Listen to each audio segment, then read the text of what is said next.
Hi అండి. నాది కీర్తి updates అండి. ఈరోజు కార్తీక దీపం ప్రోమోలో ఏం జరిగిందో తెలుసుకుందాము. కార్తీక్ ఏడుస్తూ దీపతో అంటూ ఉంటాడు.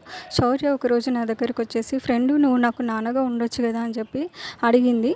తర్వాత ఒకరోజు నేను పనిలో ఉన్నప్పుడు నాన్న అని పిలిచింది. ఆ మాటకైతే నేను ఒక్కసారిగా ఎమోషనల్ అయిపోయాను దీప. నేను ఖచ్చితంగా శౌర్యకి నాన్నగా ఉండాల్సిందే అని చెప్పి అదే రోజు ఫిక్స్ అయిపోయాను అని చెప్పి తను బాధపడుతూ ఉంటాడు. నా చేతకానితనం వల్ల శౌర్య ప్రాణాల మీదకొచ్చింది. నేను గనక డబ్బులు తీసుకురాకుంటే ఈరోజు శౌర్య పరిస్థితి ఏంటి అని చెప్పి కుమిలిపోయిన సిచ్యువేషన్ గురించి అయితే దీపతో వర్ణిస్తూ ఉంటాడు. ఒక్కసారిగా దీప ఒడిలో పడుకొని తను మాట్లాడుతూ ఉంటాడు. దానికి దీప వచ్చేసి అంటూ ఉంటుంది, "శౌర్యకి ఏం కాలేదు కార్తిక్ బాబు. మీరు శౌర్యకి తండ్రి కాకపోయినా అంతకంటే ప్రేమను చూపించారు.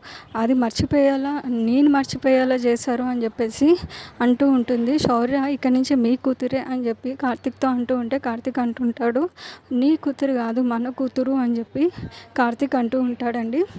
శౌర్యకు కూడా మనము ఇద్దరమే, ఇక మన ముగ్గురం కలిసి చాలా హ్యాపీగా ఉండాలి అని చెప్పేసి అంటూ ఉంటాడు. ఈ రోజుతో ఈ ప్రోమో అయితే క్లోజ్ అయిపోతుందండి. రేపటి ప్రోమోతో నేను మళ్ళీ మీ ముందుకు వస్తాను.